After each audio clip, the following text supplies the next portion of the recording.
गोपीजन वल्लभ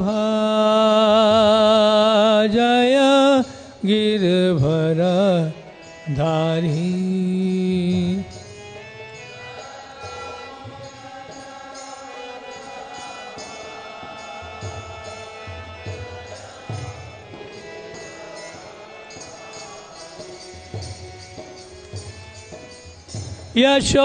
यशोदानंदन ब्रज जन रंजन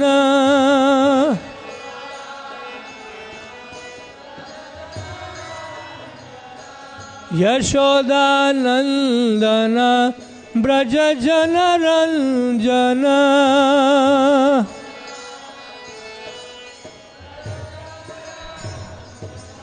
यमुना तीरा वनचारी।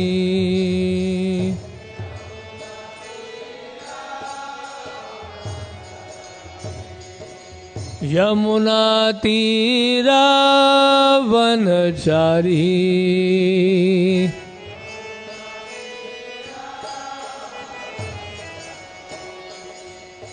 जय राधा माधवा जय कुंज बिहारी।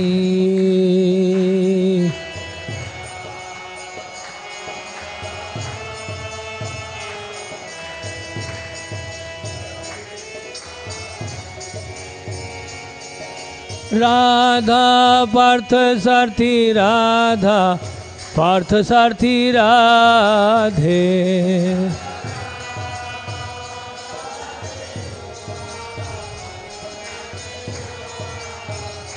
जय गौरानिताय गौरानिताय गौरानिताय जय गौरानिताय।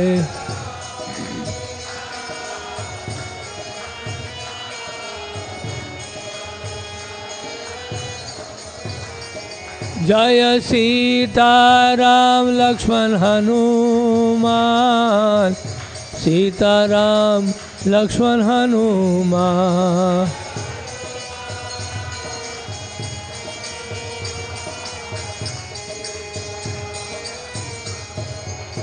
प्रभुपाद प्रभुपाद प्रभुपाद जय प्रभुपाद।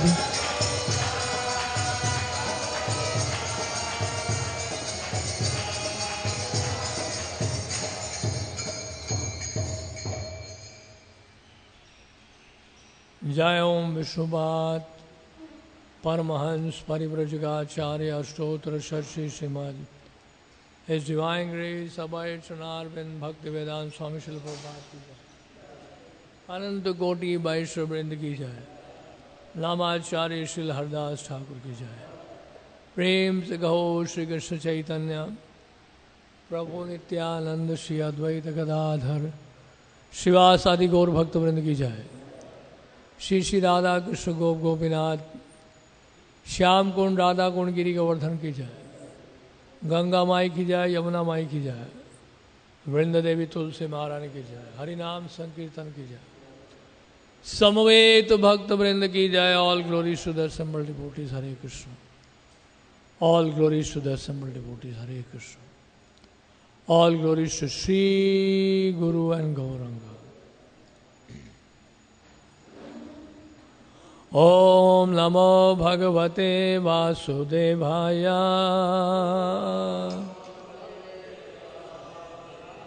ओम नमो भगवते वासुदेवाय।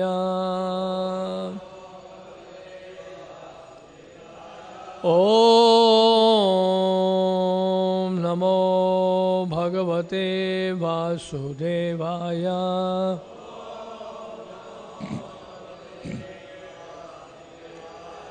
नारायणं नमस्कृत्य नरं चैव नरोत्तमं देवीं सरस्वतीं व्यासं ततोदयमुदीरयेत्।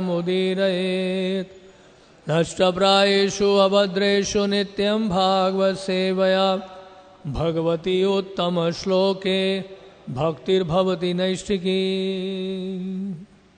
श्रीमद्भागवतम पंखा बंद करेंगे तो आवाज़ सुनाई देगी, मुझे भी और आपको भी।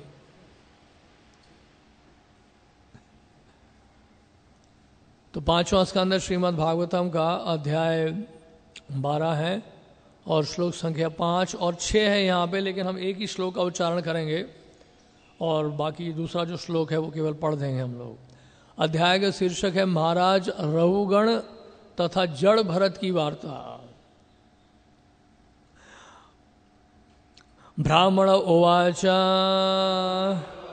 अयं जनः नाम चल पृथ्वीव्या यः पार्थिवः पार्थिव कस्य हेतुः तस्य अपि च अंघरयोः अधि गुल्फ जंघा जानु उरो मध्यो शिरः धर अंसः अंसे अधि दार्वी शिविका च यस्यां सौवीरराजा इति उपदेशः आस्ते यस्मे भवा रूढ़ निज अभिमानः अस्मि सिंधुषु इति दुर्मद अंधः।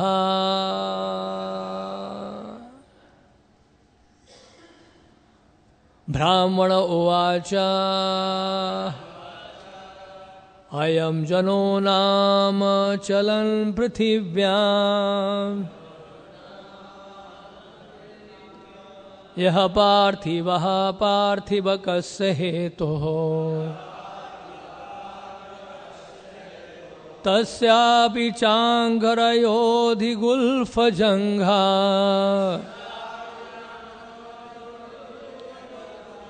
जानुर्मध्योर्शिरोधरांसः। ब्राह्मण उवाच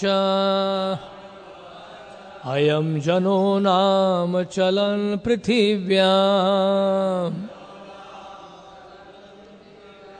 यः पार्थिवः पार्थिवकस्य हेतुः तस्यापि चाङ्घ्रयोऽधिगुल्फजङ्घा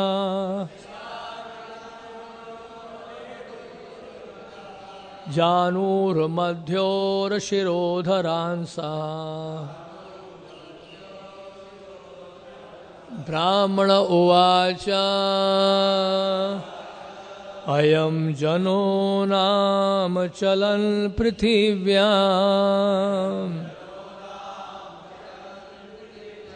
यः पार्थिवा पार्थिवकस्य हेतुः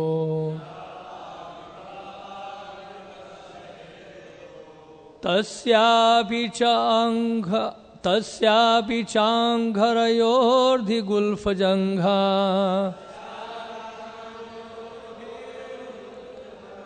जानुर्मध्योर्शिरोधरांसः।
माताएं, कोई माताएं नहीं।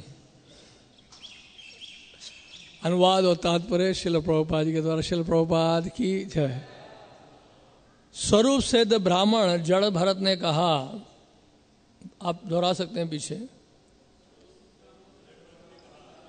स्वरूप सिद्ध ब्राह्मण जड़ भरत ने कहा, अनेक भौतिक संयोगों से विविध रूप तथा पार्थिव रूपांतर विद्यमान है। कुछ कारणवश ये पृथ्वी पर हिलते डुलते हैं और पालकी वाहक कहलाते हैं। इनमें से वह रूपांतर जो गति नहीं करते वह पत्थर जैसे स्थूल पदार्थ हैं।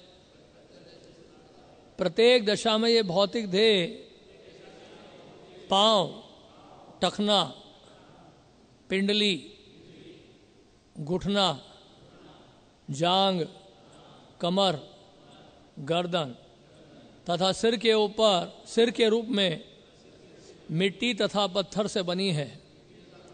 इसके कंधों के ऊपर काठ की पालकी रखी है। उसके भीतर सौवीर का राजा बैठा है।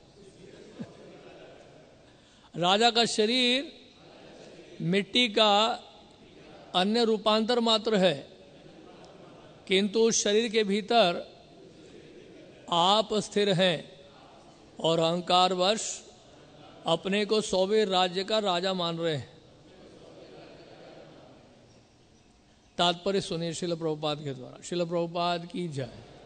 पालकी वाहक तथा पालकी की यात्री के शरीरों का विश्लेषण करते हुए जड़ भरत इस निष्कर्ष पर पहुंचे हैं कि वास्तविक प्राण शक्ति तो जीवात्मा है। जीवात्मा भगवान विष्णु का ही अंश रूप है। अतः इस संसार में समस्त चर तथा अचर वस्तुओं में मुख्य तत्व तो भगवान विष्णु है। उनकी उपस्थिति के कारण ही प्रत्येक वस्तु कार्यशील है और कर्म तथा फल होते हैं। तो जो ये जानता है कि प्रत्येक वस्तु का मूल कारण भगवान विष्णु है, उसे तत्वज्ञानी समझना चाहिए। इसलिए वे कहारों को, जिनमें स्वरूप सिद्ध ब्राह्मण जड़ भरत भी थे, डांट रहा था। जड़ भरत द्वारा राजा पर यह पहला आरोप था। तो जो प्रत्येक वस्तु को पदार्थ मानकर अविद्या के कारण आत्मसिद्ध ब्राह्मण से बोलने का दुस्साहस कर रहा था। राजा रहुगण का तर्क था कि जीवात्मा तो शरीर के भीतर है, अतः जब शरीर थकता है तो उसके भीतर का जीवात्मा अवश्य कष्ट भोगता होगा। लेकिन अगले श्लोकों में ये भली बात ही समझाया गया है कि शरीर के थकान से जीवात्मा को कष्ट नहीं होता। श्रीला विश्वनाथ की ठाकुर आभूषणों से लदे एक बच्चे का उदाहरण प्रस्तुत करते हैं। यद्यपि बच्चे का शरीर अत्यंत सुकुमार होता है, किंतु ना तो उसे थकान का अनुभव होता है और ना उसके अभिभावक ही आभूषणों को उतारने के लिए व्यग्र होते हैं। जीवात्मा को शारीरिक सुख दुख से कुछ भी लेना देना नहीं रहता। ये तो मानसिक कूट रचनाएं हैं। जो बुद्धिमान व्यक्ति होगा वह हर चीज का कारण ढूंढ निकालेगा। लौकिक व्यवहार में भौतिक संयोगों तथा परिवर्तन क्रम को तथ्य कहा जा सकता है, किंतु जीवन शक्ति आत्मा को इनमें से कोई सरोकार नहीं रहता। जो भौतिक दृष्टि से असंतुलित है वह शरीर की परवाह करते हैं और दरिद्र नारायण की सृष्टि करते हैं। किंतु यह सच नहीं है कि शरीर के दरिद्र होने से आत्मा या परमात्मा भी दरिद्र हो जाती है। ऐसा तो अज्ञानी ही कहता है। आत्मा तथा परमात्मा शारीरिक सुख दुख से सर्वथा पृथक है। ओम अज्ञानतिमिरान्धस्य ज्ञानाञ्जनशलाकया चक्षुरुन्मीलितं येन तस्मै श्रीगुरवे नमः। श्रीचैतन्यमनोभीष्टं स्थापितं येन भूतले स्वयं रूपः गदा मह्यं ददाति स्वपदान्तिकम् वाञ्छाकल्पतरुभ्यश्च कृपा सिन्धुभ्य एव च पतितानां पावनेभ्यो वैष्णवेभ्यो नमो नमः। जय श्री कृष्ण चैतन्य प्रभु नित्यानंद श्री अद्वैत गदाधर श्रीवासादि गौर भक्त वृंदा। बोले हरे कृष्ण कृष्ण कृष्ण हरे हरे, हरे राम राम राम हरे हरे।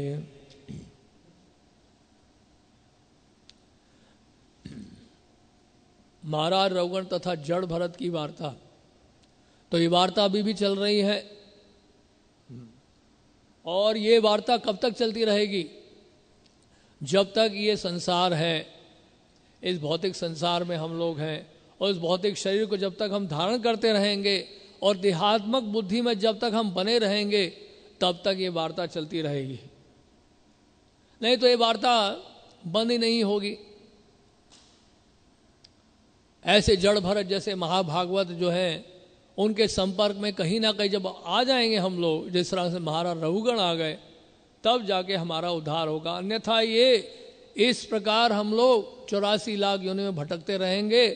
और जिस तरह से यहाँ पे तुलना की जा रही, शरीर की तुलना पालकी से की जा रही है, तो पालकी में बैठे हैं महाराज रघुगण और हम भी इस शरीर रूपी पालकी में बैठे हैं। दोनों ही पालकी है, दोनों ही पृथ्वी से बनी है और इसमें अलग अलग शरीर के अंग बताए गए यहाँ पर। तो सबसे पहले जो पीछे जो श्लोक हम लोग सुन चुके हैं उसका एक सार मैं प्रस्तुत करना चाहूँगा। इस यहाँ पर जो पहले जो 4 श्लोक हैं इस अध्याय में, इस अध्याय में जो पहले 4 श्लोक हैं, इसमें महाराज रघुगण जड़ भरत जी को धन्यवाद दे रहे हैं और फिर आगे जिज्ञासा कर रहे हैं। तो जिससे सुनेंगे हम लोग उसको धन्यवाद तो रहेंगे ही नहीं, या ऐसा नहीं होना चाहिए कि जिससे सुनना पड़ रहा है उसको हम दोष दे रहे हैं, क्यों सुना रहा है ये कर। लेकिन यहाँ पर धन्यवाद दे रहे हैं। महाराज रघुगण इतने बुद्धिमान नहीं हैं जड़ भरत की तरह, लेकिन कम से कम उनमें ये कृतज्ञता तो महसूस कर रहे हैं वो कि उन्होंने कुछ सीखा है जड़ भरत से, महाभागवत से सीखा है, अपनी गलती को एहसास किया है उन्होंने, और इसलिए वो क्या है क्षमा याचना कर रहे हैं और धन्यवाद कर रहे हैं उनको। विशेष रूप से इस अध्याय में तो महाराज रघुगण को धन्यवाद दे रहे हैं। थैंक यू वेरी मच, आपने बड़ा अच्छा समझाया। एक और अच्छी तरीके से मैं समझना चाहता हूँ इसको, और जिज्ञासा वो करना चाह रहे हैं, स्पष्टीकरण और चाहते हैं। आप देखिए भगवत गीता में भी ऐसे अर्जुन जो है प्रश्न के बाद प्रश्न पूछते जा रहे। प्रश्न करने का अधिकार है, हाँ, प्रश्न करने का अधिकार किसको है, लेकिन ये भी जानना जरूरी है। इसलिए भगवान गीता बता रहे हैं तत्विधि प्रणिपातेन परिप्रश्नेन सेवया उपदेक्षन्ति ते ज्ञानम ज्ञानिनस् तत्वदर्शिना। तो यानी कि समर्पण और सेवा का भाव जब बना रहता है तो ऐसे श्रोता को जिज्ञासा करने का, प्रश्न करने का अधिकार प्राप्त हो जाता है। बिना सेवा के या बिना समर्पण के, समर्पण मतलब किसके लिए? उस श्रवण के लिए समर्पित होना है, सेवा के भाव से। इसलिए प्रभुपाद जी के गुरु महाराज क्या कहते थे, वन मस्ट हियर हरि कथा विथ सर्विस इंक्लाइंड ईयर्स, सेवोन्मुखो ही जीववादो स्वयं एव स्फुरति अदा। इसे मालवा जी को भी यही कहा उन्होंने कि आप बर्तन धोना चाहेंगे भीतर, आप पहले वहां जाइएगा, हमारे शिष्य हैं वहां पर बर्तन धो रहे हैं, बर्तन साफ कर रहे हैं, चमका रहे हैं, आप उनसे जाके प्रश्न पूछिए। तो उन्होंने उनको सेवा में लगा लिया। सेवोन्मुखो ही जीववादो, तो सेवा जब उन्होंने की तो प्रश्न का सारा उत्तर उनको मिलने लगा। यानी कि पात्रता की आवश्यकता है, सूखे तरीके से प्रश्न पूछने का हमें अधिकार नहीं है। इसलिए उसके लिए क्या है, एक योग्यता की आवश्यकता पड़ती है। जब गुरु देखते हैं कि शिष्य जो है उसके हृदय में सेवा का भाव है, समर्पण का भाव है, ऐसे शिष्य को गुरु उत्तर देना चाहते हैं, उसको समझाना चाहते हैं, उसकी शंकाओं को दूर करना चाहते हैं। जैसे सुखदेव गोस्वामी ने परीक्षित महाराज का किया, या फिर सौनक ऋषि का श्रील सूत गोस्वामी ने किया। जहां भी हम देख रहे हैं श्रोता वक्ता के बीच में अगर कोई चर्चा चल रही है और जो है वक्ता जो है वो श्रोता की शंकाओं को दूर कर रहा है, उसका सबसे बड़ा कारण है कि वो बहुत विनम्रता से, सेवा के भाव से, सेवोन्मुख होकर जो है वो श्रवण करना चाह रहा है। तो यहां महाराज रघुगण में वो जिज्ञासा की भावना आ गई। तस्मात् गुरुम प्रपद्येत जिज्ञासु श्रेय उत्तमम, नहीं, उत्तम श्रेय, अल्टीमेट बेनिफिट हमारा किसमें है, अल्टीमेट बेनिफिट किसमें हमारा, ये जानना जरूरी है।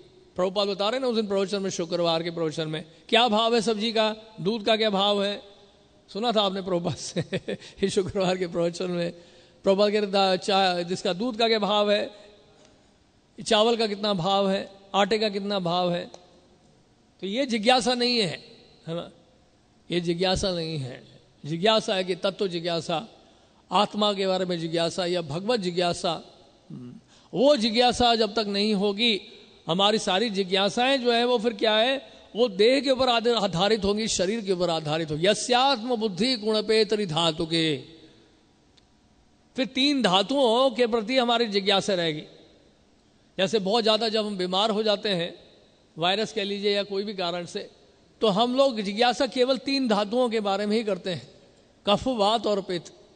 गुणपेतरि धातु के, मेरा पित्त बढ़ गया है, किसी का कफ बढ़ गया है, किसी का वात बढ़ गया है, और 3 धातुओं से शरीर बना है। बड़ी महत्वपूर्ण जिज्ञासा लगती है। इस जड़ शरीर के बारे में जानकारी प्राप्त करके बड़े बड़े वैज्ञानिक और बड़े बड़े डॉक्टर्स जो हैं शोध कर रहे हैं, और ऐसे शोध करके जो दवा ढूंढ लेते हैं तो उसको अपने आप बहुत बड़ी उपलब्धि मानते हैं उसको। शरीर से परे उनको नजर ही नहीं आता है, और मन तो दिखता ही नहीं है, बुद्धि भी दिखती नहीं है, तो स्थूल शरीर में उनका सारा फोकस है। और इस स्थूल शरीर के इर्द गिर्द और उसके भीतर घूमकर ऑपरेशन शल्य चिकित्सा के द्वारा या फिर ऊपर से चीर फाड़ करके देख करके शरीर में ये सब होता है, इस तरह से शरीर बना है। अच्छा, जो आधुनिक जो डॉक्टर वो तो कफ वात पित्त को इतना महत्व देते भी नहीं है, नहीं। तो भौतिक शरीर का ज्ञान भी जो है वो अधूरा है आज के समय में। आत्मा का ज्ञान तो दूर की बात है संघर्ष कर रहे हैं इसलिए। मनस स्थानी इंद्रियानी प्रकृति स्थानी कर्षति, पूरे जगत में, पूरे संसार में सब लोग जो है शरीर के बारे में चर्चा कर रहे हैं, और शरीर के बारे में जो चर्चा हो रही है, यानी कि इसका जो उसको जो रोग लगा हुआ है उसका इलाज हम लोग ढूंढ नहीं पा रहे हैं। तो शरीर की जानकारी भी पूरी नहीं है इस भौतिक शरीर की। हाँ, जो क्षेत्रज्ञ बोल रहे हैं, भगवान बोल रहे हैं हम क्षेत्रज्ञ हैं। तो क्षेत्रज्ञ का मतलब अपने शरीर के बारे में तो जानना है। भगवान भी क्षेत्रज्ञ है, वो आपके शरीर को भी जानते हैं, मेरे शरीर को भी जानते हैं, इनके शरीर को भी जानते हैं, परम क्षेत्रज्ञ है। हम भी क्षेत्रज्ञ हैं, हम अपने शरीर के बारे में जानते हैं? नहीं जानते हैं। हम अपने शरीर के बारे में ही पूरा नहीं जानते हैं। हाँ, ये जरूर जानते हैं कि मैं ये शरीर हूं तो ये क्षेत्र का ज्ञान भी नहीं हुआ, ये भी एक तरह का ज्ञान हुआ कि कोई सोच ले कि मैं ये शरीर हूं, या मैं 3 धातुओं से बना हुआ हूं। यस्यात्म बुद्धि गुणपेतरि धातु के, और फिर उसका एक्सटेंशन हो जाता है। नहीं, अभी शरीर तक ही सीमित नहीं है। तो ब्रह्मचारी आश्रम में है, उनका भी इतना विस्तार हुआ नहीं, और जहां स्त्री आती है तो विस्तार होता है। स्त्री का मतलब ही विस्तार है, तो वहां विस्तार होता है, एक्सपेंशन, एक्सटेंशन। नहीं, और स्त्री स्वधि कलत्रादिषु, पत्नी है, बच्चे हैं, रिश्तेदार हैं, सगे संबंधी हैं, मित्र हैं, सब आ गए उसमें।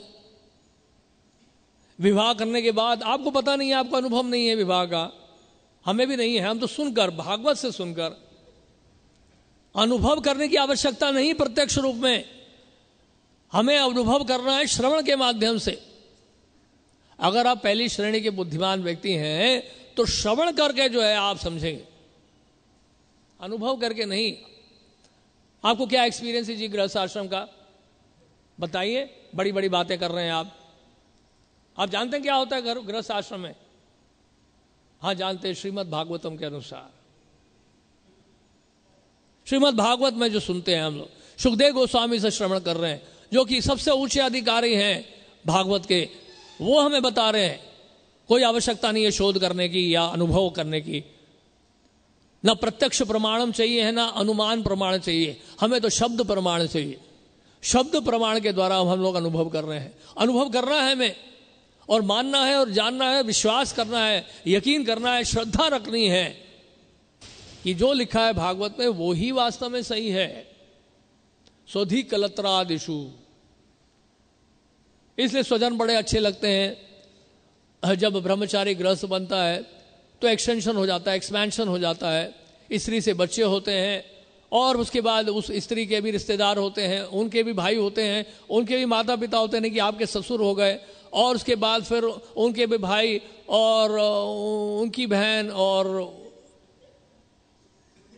इतने सारे रिश्ते होते हैं कि हमारा तो दिमाग खराब हो जाता है सुनकर।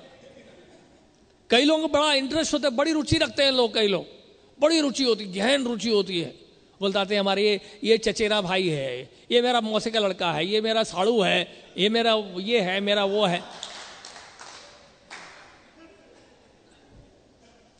सुनकर दिमाग खराब हो जाता। हमें तो रिश्ते कभी समझ में नहीं आया अब तक, सच बता रहे हैं आपको। इवन यहाँ जब कथाएं सुनाई देते हैं, कथा भी सुनाते हैं कई भक्त लोग, उसमें रिश्तों के बारे में बताते हैं, हमारे दिमाग में घुसता ही नहीं है, पता समझ में नहीं आता कि क्या रिश्ते हैं, किसका कौन भाई था और किसका कोई लड़का था। अरे बस करो यार, सीधी सीधी बात करो, हम सरल बातें समझते हैं, इतने रिश्ते मत बताया करो हमें। स्वधि कलत्रा शिशु यस्यात्म बुद्धि है, ये सब ये यस्यात्म बुद्धि है। आत्मबुद्धि का मतलब केवल आत्मा नहीं है, मन वाणी और शरीर भी है, ये सब आत्मा है। संस्कृत शब्दकोश के अनुसार आत्मा के 3 अर्थ होते हैं। मन को भी बताया गया है, और इस शरीर को भी आत्मा बताया गया है, और आत्मा को तो आत्मा बताया गया है। स्वति कलत्रादिषु भौम्य जिदि, किस तरह से जो है युद्ध कर रहे हैं। बॉर्डर में जाके देखिए, तुम इधर मत घुसो, तुम इधर मत घुसो, और सुबह सुबह यहाँ पर देखते हैं मंदिर के पीछे ही भौंकते रहते हैं बेचारे कुत्ते। क्या करेंगे अज्ञानता के कारण। बड़ा दुख होता है देखकर, कैसा जीवन है देखिए इन कुत्तों का। रात को भौंकते रहते हैं। हर इलाके में एक दल होता है कुत्तों का, और दूसरे इलाके से कुत्तों को आने नहीं देते हैं, और बहुत ही खूंखार होते हैं रात के समय। दिन के समय तो वो आपसे डरते हैं, लेकिन रात के समय आप उनसे डरेंगे। आप छड़ी लेकर भी जाएंगे तो आपको छोड़ेंगे नहीं, पीछे पड़ जाएंगे। बड़े खूंखार होते हैं। रात को जाके देखिए, आप 12-1 बजे जाइए बाहर, जहां पे कुत्ते होते हैं भौंकते हैं, उस इलाके में जाके देखिए, बहुत बहुत खतरनाक होते हैं रात को कुत्ते। तो ऐसे ही संसार, तुम इधर मत आओ, तुम इधर मत आओ, वीजा कहां तुम्हारा, कहां घुस रहे हैं यहाँ पे, ये हमारा इलाका है, निकलो यहां से। तो इस तरह का जो है भौम जिदी, अपने देश से, अपने जन्म स्थान से इतनी आसक्ति होती है। नहीं, किसी ने पूछा था कि आपको वहां का प्रेसिडेंट बना दें, हाँ वहां का प्रेसिडेंट बना दें, तो हमने कहा हमारा तो जन्म मृत्यु जरा व्याधि दिल्ली में ही है। तो उन्होंने कहा आप तो भैया दिल्ली से बड़े आसक्त हो। तो हो जाता है ऐसे कि मतलब जिस स्थान में आप जन्म लिए हैं और जहां रहे हैं बहुत सालों से, उस स्थान से आसक्ति हो जाती है। इसलिए लोग व्रत छोड़ के नहीं जाते हैं कि व्रत से आसक्ति हो जाए तो उसका बेड़ा पार हो जाएगा। तो इस तरह से तो यस्यात्म बुद्धि गुण पे त्रिधातु के स्वधिक लत्रादिशु बहुमय यदि यह तीर्थ बुद्धि, तीर्थ स्थान में जा रहे हैं वहां पर, जैसे कुंभ मेले में लोग जाते हैं, वहां पर गंगा जमुना सरस्वती के निकट टेंट लगा के बैठते हैं, और लोग वहां पे अलग अलग मंत्रों का उच्चारण करते हैं, है ना। पूरी रात हमने अपने टेंट में ठहरे थे एक बार कुंभ मेले में, और पास में एक टेंट था, और वहाँ चंडी काली की पूजा कोई कर रहा था, यज्ञ कर रहा था, पूरी रात उसका मंत्र का उच्चारण कर रहा है वो। अलग अलग तरह के विविध प्रकार के जो है वहाँ पे हमने वैरायटी देखी। वहाँ पे एक चिल्लम बाबा थे, 1008 चिल्लम बाबा, नाना प्रकार के लोग वहाँ पर आते हैं, और जगह जगह पोस्टर लगाया हुआ था, हमें याद नहीं डेट क्या था वो, शायद 25 जनवरी या 26 जनवरी ऐसे कुछ होगा। उसमें लिखा था 26 जनवरी को कुंभ मेले में अवतरित हो रहे हैं कल की भगवान, हेलीकॉप्टर से उतरेंगे यहाँ पर। तो कल की भगवान अवतरित होंगे हेलीकॉप्टर से, ऊपर से नीचे आएंगे 27 जनवरी को कुंभ मेले में। तो ऐसे ऐसे विचित्र लोग दिखाई पड़ते हैं। तो कहते गंगा जमुना जी में तो स्नान करते हैं, लेकिन सरस्वती जी कहाँ पर है वहाँ? बोलते हैं जहाँ पर, वहाँ पे जो भक्त लोग हैं, साधु संत जब कथा करते हैं, उनके मुख से सरस्वती जी निकलती हैं। तो ऐसे तीर्थ स्थानों में जाने का मतलब क्या है कि भक्तों का संग करना, साधु संग करना, तब तो ठीक है। लेकिन वहाँ पे अपना व्यवसाय बनाना और धंधा करना, वहाँ पे कोई नया पेशा शुरू करना, तो फिर ये तो क्या होगा, स एव गोखरः, पशु तुल्य। तो हम गोखरा का शब्द का अर्थ देख रहे थे, एक तो गाय है और लिखा है, एक गधा लिखा है, और दूसरा ये भी लिखा है कि विश्वनाथ जी ठाकुर ये भी कहते हैं गोखरा का अर्थ ये भी है कि गधा जो गाय के लिए घास लेके आता है। तो ऐसे लिखा है चक्रवर्ती बाल ने कि गोखरा का मतलब है कि गधा जो गाय के लिए घास लेके आता है। तो बड़े निर्दोष जानवर है, बुद्धि इतनी अधिक होती नहीं है, इसलिए तुलना की गई है। तो इस प्रकार जब हम लोग देहात्मक बुद्धि में होते हैं, और यहाँ पे इस अध्याय के पहले 4 श्लोकों में यहाँ सबसे पहले देखिए महाराज रघुगण जो है जड़ भरत को जो है वो अपना सम्मान प्रस्तुत कर रहे हैं, यानी कि आदर दे रहे हैं उनको, तो आदर दे रहे हैं उनको, सम्मान कर रहे हैं उनका, और वो कह रहे हैं कि आपका जो स्वरूप है, आपका जो नित्य स्वरूप है वो क्या है, कारण विग्रहाय। क्योंकि कारण विग्रहाय का मतलब यह है कि जड़ भरत जो हैं वो भगवान ऋषभ देव के पुत्र हैं, भगवान ऋषभ देव भगवान के अवतार हैं, तो इसलिए उनको कारण विग्रहाय बोला गया है जड़ भरत को। तो जड़ भरत महाभागवत होने के कारण वो भी साक्षात हरि हैं, साक्षात भगवान, यानी कि भगवान ऋषभ देव की तरह ही है जड़ भरत। कहने का मतलब है कारण विग्रहाय, कारण विग्रहाय। और आपने क्या किया है, सभी जो विरोधाभास है शास्त्रों में उसको दूर किया है, स्वरूप तुच्छीकृत विग्रहाय। तो शास्त्रों में जो विरोधाभास है, कॉन्ट्रडिक्शन है, उस कॉन्ट्रडिक्शन को, विरोधाभास को आपने दूर किया है। और उसके बाद फिर क्या बता रहे हैं, लेकिन आप क्या है, एक वेश बदलकर एक द्विज बंधु के रूप में आप प्रकट हुए हैं। यहाँ पर द्विज बंधु के रूप में दिख रहे थे, वे खेत में खड़े हैं, खेत का जो है खेत की रक्षा कर रहे हैं, ऐसे लग रहा था देखने में, साधारण से व्यक्ति लग रहे थे। तो द्विज बंधु के रूप में, द्विज बंधु के वेश में आप प्रकट हुए, और क्या कर रहे हैं आप, निगूढ़ नित्य अनुभावाय भवाय, नित्य निगूढ़ निगूढ़ नित्य अनुभवाय। इसका मतलब क्या है कि आप अपने दिव्य स्थिति को छुपा रहे हैं। बाहर तो आप बिल्कुल जड़ लग रहे हैं देखने में, कुछ बोल नहीं रहे हैं, ऐसा लग रहा है कि कुछ सुन नहीं रहे हैं, तो द्विज बंधु के वेश में है, लेकिन वास्तव में क्या है, आप अपने दिव्य स्थिति को छुपा के रखे हुए हैं, अवधूत की तरह आप खड़े हुए हैं यहाँ पर। तो बाहर से तो पता नहीं चल रहा है कुछ। और फिर क्या बता रहे हैं, लेकिन जहां तक मेरी बात है, मेरी स्थिति क्या है, मेरा शरीर जो है कूदे है, कूदे का मतलब ये भौतिक शरीर जो है वो क्या है, पूरी तरह से दूषित है, गंध से भरा हुआ है, मेरी चेतना भी दूषित है। भगवान कपिल देव जैसे बता रहे हैं भागवत के 3य स्कंद में कि 3 लेयर्स हैं, एक तो मन का हो गया, बुद्धि का हो गया, एक अहंकार का हो गया, और एक अशुद्ध चेतना हो गया, चित्त, कंटामिनेटेड कॉन्शियसनेस, दूषित चेतना। और मेरा शरीर भी दूषित है, मेरी चेतना भी दूषित है, मेरी स्थिति यह है। और उसके बाद फिर क्या बता रहे हैं, और गर्भ के सर्प के द्वारा जो है वो मैं डसा हुआ हूं। मेरी दृष्टि कैसी है, मेरी दृष्टि इस प्रकार से, मेरी दृष्टि कैसी है, ये गर्भ जो है अहंकार के सर्प के द्वारा मैं डसा हुआ हूं। स्नेक बाइट, मान ही विदष्ट दृष्टि है। तो इस प्रकार जो है अहंकार के कारण जो है मैं अहंकार के सर्प के द्वारा मैं डसा हुआ हूं। तो कुछ अपने बारे में बता रहे हैं, कुछ जड़ भरत के बारे में बता रहे हैं। और आपके जो शब्द हैं, आपके जो शब्द हैं वो कैसे हैं, वो हिम अंबहा, यानी कि जैसे गर्मी के मौसम में जैसे ठंडा जल होता है, ऐसे हैं आपके शब्द। आप जब बोलते हैं तो ऐसा लगता है ठंड लग रही है, गर्मी के मौसम में ठंडी ठंडी हवा चल रही है, ऐसा लगता है। नहीं, मौसम गर्मी का है, लेकिन जब आप बोलते हैं तो हमें गर्मी नहीं लगती है, हमें ऐसा लगता है कि बड़ी शीतल हवा चल रही है। आपके शब्दों में इतना प्रभाव है। और उसके बाद फिर क्या बता रहे हैं, अगदम, कोई जब बुखार होता है किसी को तो एक रूप से हम सबको ही बुखार है, लेकिन आपके शब्द जो है एक दवा का कार्य कर रहे हैं। अब कोई कैसा है कि दवा तो हमेशा काम नहीं करती है, कई बार दवा काम नहीं करती है, कई बार एलोपैथिक काम नहीं करती, कभी आयुर्वेदिक नहीं काम करती है, आपस में उन दोनों की स्पर्धा चलती रहती है, और कई बार दवा काम भी कर जाती है, तुक्का भी मारना पड़ता है।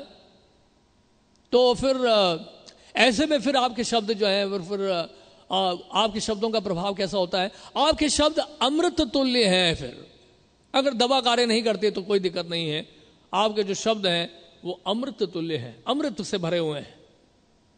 बस अमृत तुल्य हैं तो अमृत हो गए तो फिर तो कोई समस्या ही नहीं है, नहीं, सारी समस्या समाप्त हो गई।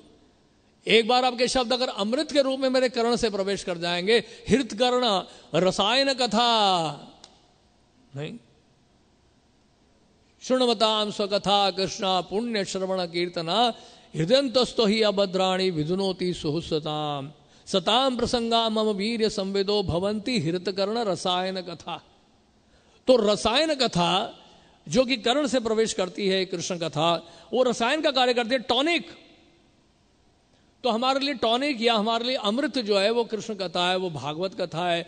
जैसे कि यहाँ पे जड़ भरत से यहाँ महाराज रघुगण सुन रहे हैं, तो महाराज रघुगण जड़ भरत से सुन रहे हैं, तो महाराज रघुगण के लिए जड़ भरत के जो शब्द हैं वो अमृत के समान, एक्टर एकदम से। और उसके बाद फिर क्या बता रहे हैं, इसी कारण से अब क्या हो रहा है, मेरा मन जो है वो जिज्ञासा से भरा हुआ है, जिज्ञासा से भरा हुआ है मेरा मन, कौतूहल चेतसा। आप अध्यात्म योग के बारे में बताइए, इस आत्मा के बारे में ज्ञान दीजिए, भगवत संबंधित ज्ञान दीजिए, और ताकि मैं समझ सकूं। अगर कोई शंका होगी तो मैं आपसे फिर पूछूंगा बाद में। शंकाओं को दूर करना बहुत जरूरी है, इसलिए जहां भी शंका उत्पन्न होती है वहां पे चर्चा होनी चाहिए, वहां पे जिज्ञासा होनी चाहिए, वहां प्रश्न होना चाहिए, नहीं तो खाना पूर्ति होगी। जिज्ञासा नहीं है, प्रश्न नहीं है, शंकाओं को अगर हम दूर नहीं करते हैं तो फिर ऐसे कथा का हमें कोई विशेष लाभ मिलेगा नहीं। शंकाओं को ही जमा करते जाएंगे, फिर हम लोग शंकाओं की पूंजी बढ़ जाएगी। तो शंकाओं को दूर करना हर कदम में ये हम सबके लिए अनिवार्य है। और फिर उसके बाद क्या बता रहे हैं, 5वें नंबर श्लोक से लेकर अब 10वें नंबर श्लोक तक, आज हम लोग 5 और 6 श्लोक के लिए हैं, और ये 10वें श्लोक तक जड़ भरत जो है वो इस भौतिक जगत की जो असत्यता है, फॉल्सिटी जो है इस भौतिक संसार की, उसके बारे में अब यहां पर चर्चा हो रही है। तो यहां पर रूपांतर, पृथ्वी का रूपांतर है, ये भौतिक जगत ही रूपांतर है वास्तव में। ये भौतिक शरीर है, क्यों, ये भौतिक जगत तो रूपांतर है, इसलिए इसको कहते हैं शक्ति परिणामवाद। क्या कहते हैं, एक मायावादियों का क्या है, ब्रह्म परिणामवाद, लेकिन वैष्णव का सिद्धांत क्या है, शक्ति परिणामवाद। वो कहते हैं ब्रह्म में विकार आया, हमें कहते हैं ब्रह्म में विकार नहीं आया, विकार शक्तियों में आता है, भगवान की जो शक्तियां हैं। तो भगवान के होने के कारण, आत्मा और परमात्मा के होने के कारण इस भौतिक प्रकृति में उसका रूपांतरण होता है।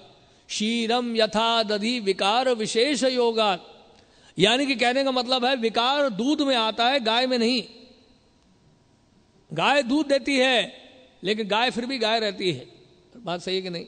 इसी तरह से टच स्टोन है, बताते उदाहरण एक और देते हैं, स्पर्श मणि है, जिसके संपर्क में कोई भी धातु आता है तो वो धातु क्या बन जाता है, सोना बन जाता है। लेकिन स्पर्श मणि वैसे के वैसे ही रहती है, ऐसा नहीं कि लड्डू खाया कम हो गया, थोड़ा और खाया फिर और कम हो गया, और जो खाया और कम हो गया, फिर लड्डू ही नहीं है हाथ में। अरे तो ये उदाहरण वो लोग देते हैं।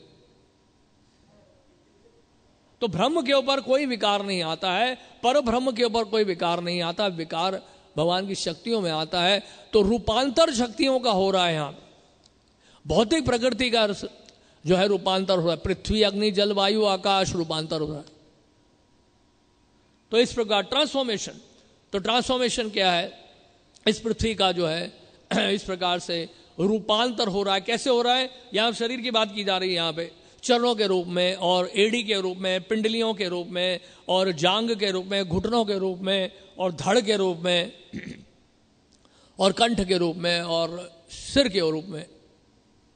इस तरह से ये भौतिक शरीर है हमारा, और हम इस भौतिक शरीर के भीतर बैठे हुए हैं। जिस तरह उदाहरण पालकी के साथ तुलना की जा रही है कि पालकी में कौन बैठे हैं, महाराज रघुगण बैठे हैं। आप भी इस तरह से बैठे हो, और बैठने के बाद क्या सोच रहे हो, मैं राजा हूं, मुझे 4 लोगों ने उठाया हुआ है, गर्वित हो रहे हैं आप। तो और इसके बाद क्या बता रहे हैं यहां पर, तो इस गलत पहचान करने से, इस भौतिक शरीर से पहचान करने के कारण आप अपने आप को राजा मान बैठे हो। तो जो जिस शरीर में प्रवेश करता है वो अपने आप को वही मान बैठता है।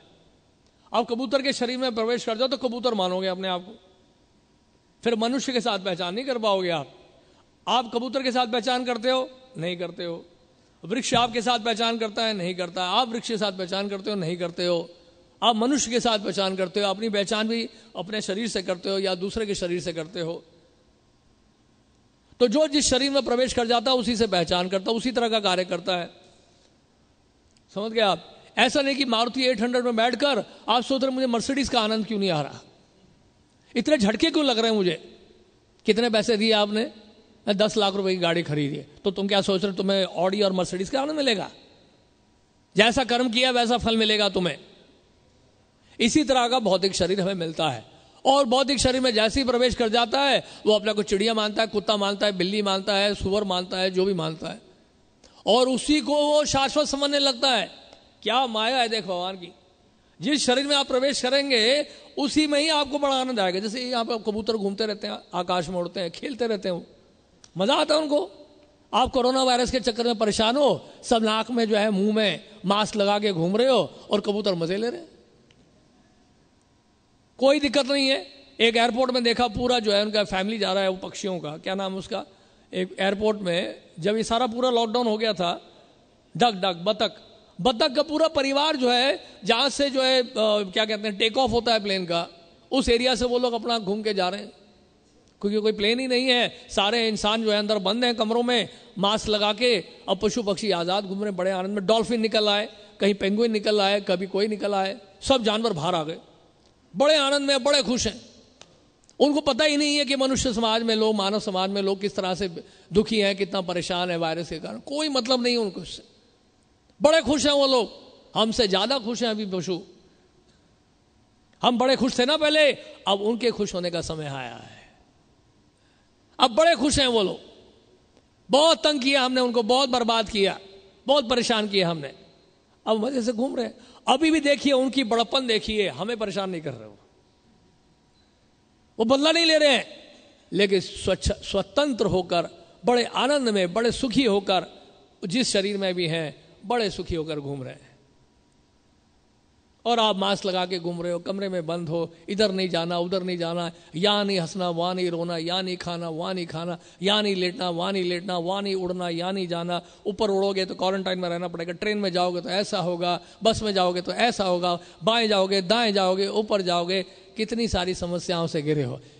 और मजे की बात देखिए क्या है, जैसे ये सब ठीक होगा, माया का ऐसा प्रभाव होगा जिसको कहते हैं आवरणात्मिका शक्ति, फिर से ऐसा लगेगा कुछ भी नहीं था, ये तो 1 साल के लिए था, let us enjoy again, let's have a party. अब कोरोना खत्म हो गया, भूल जाओगे, सब भूल जाओगे, कोई रियलाइजेशन, कोई एक्सपीरियंस, कुछ नहीं होता, सब माया के प्रभाव में फिर से दोबारा उसी चक्र में, इंद्र तृप्ति में लग जाएंगे, फिर से दोबारा पुनर्मूषिका भवा। मूषिका भवा नहीं, मूषिका भवा तो चलो वो फिर जो है कुछ तो एहसास करे कि भाई चूहा बन गया, पहले शेर बनने की कोशिश कर रहा, लेकिन अब ऐसा नहीं है। तो जैसे ही सब कुछ ठीक होगा सब भूल जाएंगे हम लोग। जैसे जैसे कोई व्यक्ति बीमार होता है, बुखार होता है, मरकट वैराग्य जिसको कहते हैं, यानी कि आपका वैराग्य स्मशान भूमि तक सीमित है। जैसे कोई मरा सब लोग रोने लगे, दुखी हो गए, शोक सभा में गए। आजकल तो वो भी नहीं हो रहा है। एक बहुत बड़े उद्योगपति, अभी पता चला हमें, किसी ने बताया था, बहुत बड़े उद्योगपति, जब उनकी मृत्यु हुई उसी दिन शाम को उनके घर वाले जो हैं सब लोग शराब पी रहे हैं, सेम डे रात को। उनके सिक्योरिटी गार्ड ने बताया, उन्होंने कहा सर बड़ा बुरा हाल है यहाँ पे, तो आज मृत्यु हुई है साहब की, आज ये लोग सब पी रहे हैं, आज ये ड्रिंक कर रहे हैं, सब भूल गए, जो गया वो गया, कि क्या रोना, क्या दुख मनाना। तो इस तरह से है ये संसार। माया का ऐसा प्रभाव है, भगवान की जो माया शक्ति है, बहिरंगा शक्ति इतनी प्रभावशाली है कि आप सोच भी नहीं सकते हैं। आपको ऐसे बांध देती है माया में, ऐसा लगता है कि जो आप देख रहे हो, जो आप सोच रहे हो वही सही है। महाराज रघुगण भी ऐसे सोच रहे, पालकी बैठ के जा रहा है, ठीक से उठाओ, बहुत हट्टे कट्टे हो, कमजोर हो गए। पहले तो उन्होंने ही बोला सरकास्टिक वे में, ओ बहुत कमजोर हो, बहुत दुर्बल हो, ठीक से उठा नहीं पा रहे तुम, है ना। तो महाराज रघुगण जो है वो गर्वित हो, जैसी पालकी में बैठे, चले थे वो संत महात्माओं का संग करने के लिए, लेकिन पालकी में बैठती वो भूल गए। देखिए कमाल है, क्या भ्रम है, देखिए क्या माया का प्रभाव है। और यहाँ पे एक बड़ा अच्छा उदाहरण दिया जा रहा है जिसपे हम लोग थोड़ा सा जरूर बोलना चाहेंगे। जैसे अब यहाँ थकने की बात की जा रही है, थकावट की बात की जा रही है, तो थकावट का कारण क्या बता रहे हैं? इस शरीर से पहचान। और ये 100% सही है, 100% सही बात है। यहाँ पर उदाहरण, 2 उदाहरण दिए जा रहा है। विश्वनाथ जी ठाकुर ने ये अपनी टीका में लिखा है। एक तो एक लड़की का बताया जा रहा है, और किसी लड़की का आभूषण आपने उठाया हुआ है तो आपको थकावट नहीं होगी। खासकर आप उस लड़की से अगर प्रेम करते हैं, उससे अगर आसक्त हैं, उससे अगर मोहित हैं, तो उसके आभूषण भी उठा लेंगे, वस्त्र भी उठा लेंगे, थकावट नहीं होगी। माया का ऐसा प्रभाव है तब, क्योंकि आप गधे की तरह काम करोगे उसके लिए। घास कहीं भी मिल सकता है, दुलत्तियां पड़ रही हैं, फिर भी जो है अब बोझा ढोते रहोगे और लगेगा बड़ा सुख मिल रहा है। उस ऊंट की तरह उष्ट्रा जो कांटे खाकर लगता है क्या सॉस है, क्या चटनी है, मजा आ गया, और खिलाओ में खून टपक रहा है उसकी जीवा से, लेकिन उसको बड़ा अच्छा लग रहा है। तो ऐसे ही संसार में क्या है कि हम लोग जो है जब इस प्रकार का जो है विषय भोग में लग जाते हैं या फिर किसी आसक्त हो जाते हैं, तो उसका जो सामान है उठाने में बिल्कुल थकावट नहीं होती। एक बड़ा अच्छा बताया था, हमने सुना था कि एक व्यक्ति जो है वो जा रहा था, वैष्णो देवी जा रहा था, और उसके हाथ में एक छोटा सा बच्चा था। तो साथ में एक व्यक्ति उसके पास आया, उसने कहा कि आप इतना बोझ क्यों उठा के चल रहे हैं, कुछ और ले लीजिए ना, साथ में कुछ वो होता ना जैसे बच्चों को लेके जाने के लिए क्या कहते हैं उसको, ट्रॉली है,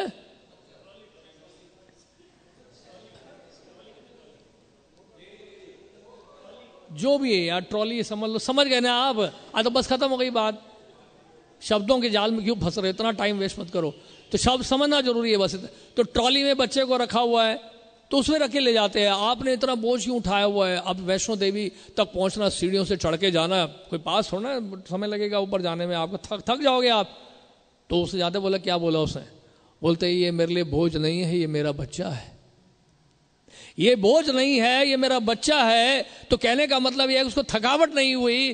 क्या कारण है इसका? क्योंकि अपनी वो पहचान वो कैसे कर रहा है, उस बच्चे से कर रहा है, बच्चे से मोह के कारण। ये तो छोटा सा उदाहरण बता रहे हैं आपको कि थकावट कब नहीं होती। भौतिक धरातल पर भी जो दिन रात मेहनत करते हैं उनको सुध-बुध नहीं रहती खाने और सोने की। आप जाइए जापान में, जाइए ऐसे कंट्रीज में जाइए जहां पे लोग अपने घर केवल हफ्ते में 1 या 2 दिन ही आते हैं, बाकी दिन कहां रहते हैं? ऑफिस में। सुबह से लेकर रात तक 12 से लेकर 14 घंटे नॉन स्टॉप। किस लिए? धन के लिए, इंद्र तृप्ति के लिए। इतना मोहित हो चुके हैं, लोगों को थकावट महसूस ही नहीं होती, करते जा रहे हैं, गधे की तरह काम करते जा रहे हैं, करते जा रहे हैं। तो कहने का मतलब ये क्या, बेसिकली क्या है, एक मेंटल कॉन्कॉक्शन जिसको कहते हैं। कॉन्शियसनेस के लेवल पर तो है ही, लेकिन क्या है कि आपने मन को इस तरह से समझा लिया कि प्रभु जी ऐसा मत करना, वहां जाओगे तो थक जाओगे आप, अब बड़ी मेहनत लगेगी इसमें। तो पहले ही आपने क्या किया, अपने आप को थका लिया। साइकोलॉजिकल प्रॉब्लम सबसे ज्यादा है। तो जहां आपने विचार कर लिया कि प्रभु जी हमें करना है, देखा जाएगा, जो होगा होगा, 1 कदम आगे बढ़ाते हैं, भगवान 10 कदम हमारे ऊपर आगे बढ़ाएंगे, और उसके बाद चल दिए। फिर बोले गिरिराज परिक्रमा प्रभु जी हमारे बस का नहीं है, बहुत थकावट हो जाती है। नहीं, पहले से लोगों ने सोच कर रखा है 21 किलोमीटर चलाएंगे प्रभु जी इतनी गर्मी में, ये तो ना इंसाफी है। आप चल के तो देखिए, एक बार जिसने गिरिराज जी की परिक्रमा कर ली, वो परिक्रमा कभी बंद होती नहीं है। थकावट दूर हो गई आपकी? नहीं। जहां आपको इतना कष्ट होता था शुरू में चलने में, याद करिए पहली बार आपने जितने भक्तों ने गिरिराज जी की परिक्रमा की थी, कितनी थकावट होती होगी। पहली बार हमने जब परिक्रमा की थी, किसी महाराज के साथ किया था हमने, तो वो महाराज जो है वो बहुत तेजी से चल रहे थे, तूफान की तरह, और हम पहली बार कर रहे थे, पीछे पीछे जा रहे थे। हमारा तो हालत खराब हो गया, हमें तो ऐसा लग रहा था पेट को कोई मतलब चक्कू चला रहा है, इतना दर्द हुआ उस दिन, चल नहीं पाए। तो कहने का मतलब वो पहली बार था, लेकिन करते फिर बड़ा आसान हो गया। तो कहने का मतलब यह है कि कई सारी ऐसी बातें हम देखते हैं कि हमारे अपने जीवन में देखते हैं, हम लोग सोचते हैं कि हम थक जाएंगे, मन का खेल है। इसलिए भगवान भगवत गीता में क्या कहते हैं, उद्धरेत आत्मना आत्मानम ना आत्मानम अवसादेत। भगवान गीता में इसलिए बता रहे हैं, क्या बोल रहे हैं, मनुष्य को चाहिए कि अपने मन की सहायता से अपना उद्धार करे और अपने को नीचे ना गिरने दे। तो इसीलिए क्या करना पड़ता है, फिर हमें मेहनत करनी पड़ती है। हमारे विचारधारा को हमें बदलना है, हमारे जो कंसेप्शन को बदलना है, आचार व्यवहार को बदलना। अगर आचार व्यवहार को नहीं बदलेंगे तो फिर क्या होगा। तो इसलिए कहने का मतलब यह है कि व्यवहार मूलम, इस शब्द का उपयोग किया गया यहाँ पे। व्यवहार मूलम का मतलब होता है कि ये बेसिकली एक आपने एक कन्वेंशन के कारण जो है बेस्ड है, यानी कि आचार और व्यवहार के कारण जो है वो आधारित। तो व्यवहार मूलम, और वो वास्तव में परम सत्य को स्थापित नहीं करता है।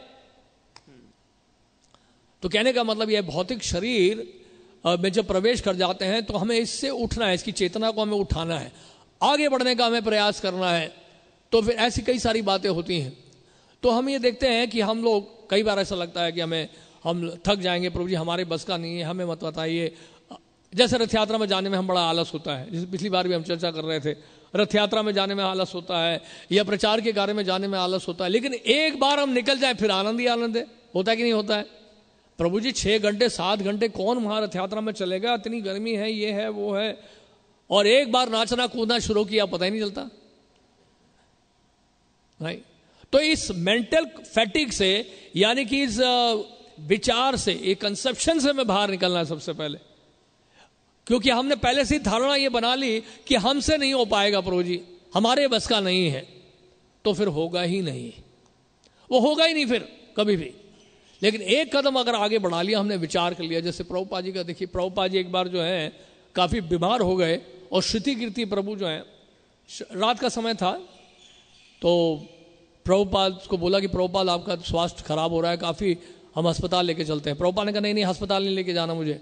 लेकिन प्रभुपाद आपको बुखार है, कोई बात नहीं। प्रभुपाद ने कहा ये काली मिर्च का जो है आप पेस्ट बनाकर कपड़े में लगा के मेरे माथे पे लगा लो।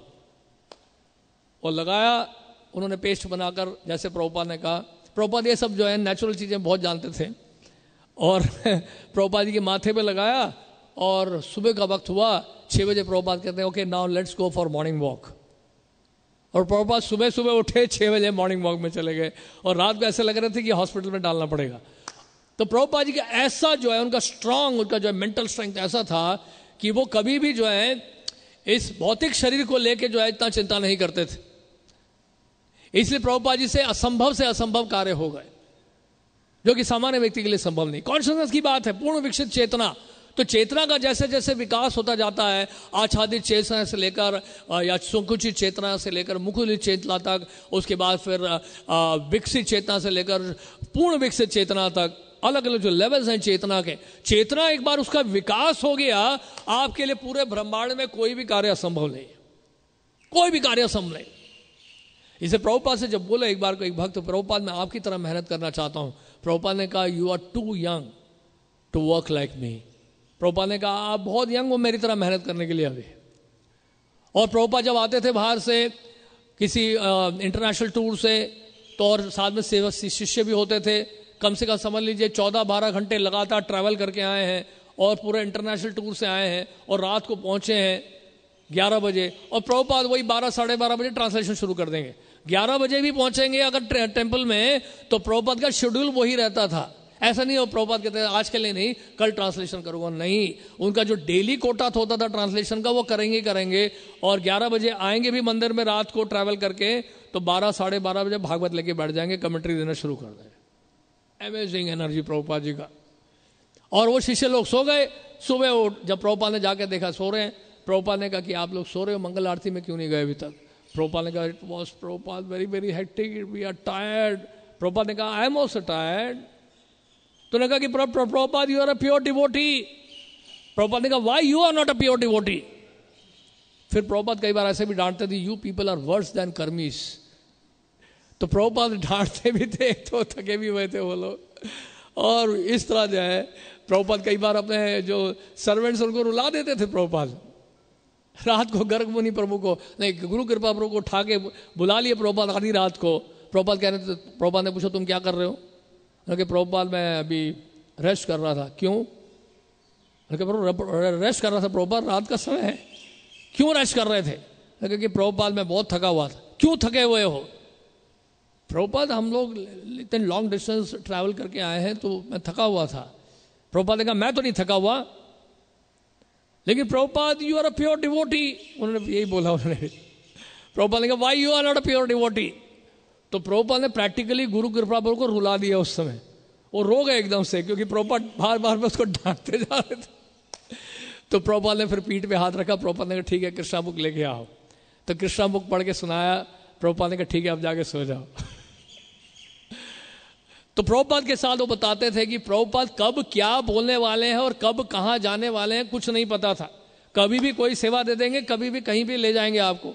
तो उसके लिए आपको हमेशा अपनी बैटरी को चार्ज रखना पड़ेगा। अभी कोई बता रहा था हिजोल राधा गोविंद महाराज उस दिन निताई गुणमणि प्रभु कह रहे थे कि रात को 12 बजे महाराज ने कहा तुम क्या कर रहे थे अभी? कहा महाराज मैं सो रहा था। तुम लोग सब सोते रहते हो, उठो आओ भागवत लेके आओ, भागवत पढ़ो।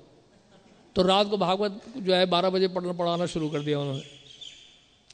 तो इस तरह जो है जैसे जैसे चेतना का विकास होता है हमारी थकावट दूर होती जाएगी। फिर हम लोग जो है इतना चिंतित नहीं होंगे, इतने परेशान नहीं होंगे कि हमें थके हुए हैं या नहीं थके हुए हैं।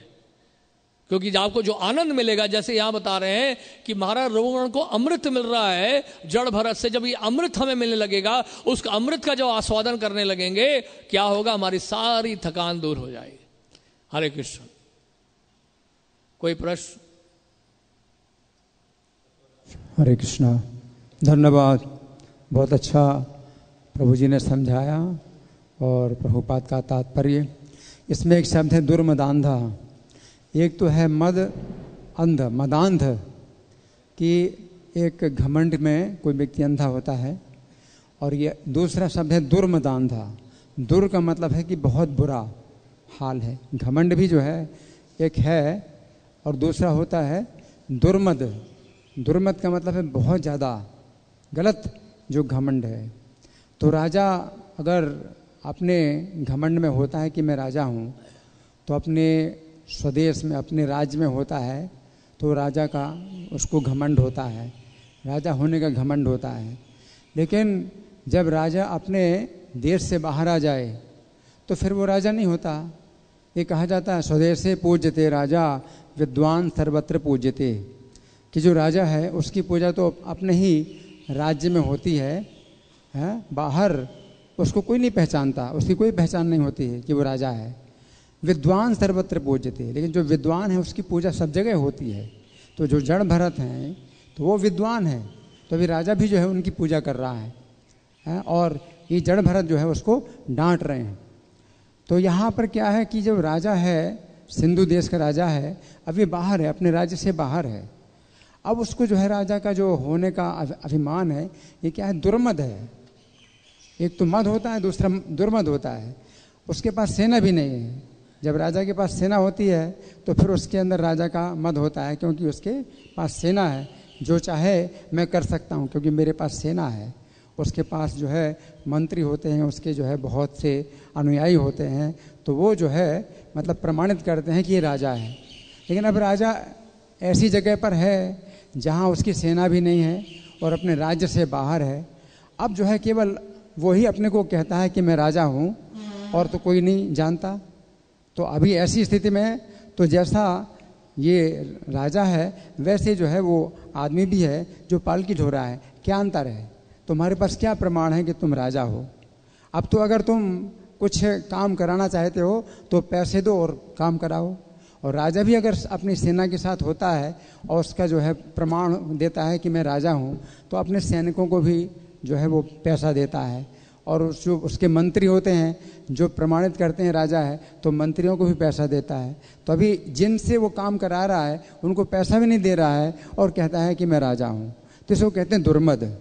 तो इसलिए यहाँ पर भरत, जड़ भरत जो है दुर्मद शब्द का प्रयोग कर रहे हैं कि अब तुम जो है सिंधु देश के राजा हो या अपने राज्य से बाहर हो, तुम्हारे पास सेना भी नहीं है, तुम्हारे पास कोई शक्ति भी नहीं है। अब तुम जो है अपने को राजा, तुम्हें खुद ही कहना पड़ रहा है, कोई दूसरा नहीं जानता कि तुम राजा हो। और बिना पैसे के तुम जो है काम करा रहे हो, तो इस प्रकार से ये क्या है, दुर्मद है ना। ये बहुत गलत जो है एक मद है। एक तो मद होता है, दूसरा दुर्मद होता है। तो तुम दुर्मद में अंधे हो। हरे कृष्ण। ग्रंथराज श्रीमद् भागवतम की जय, श्रील प्रभुपाद की जय।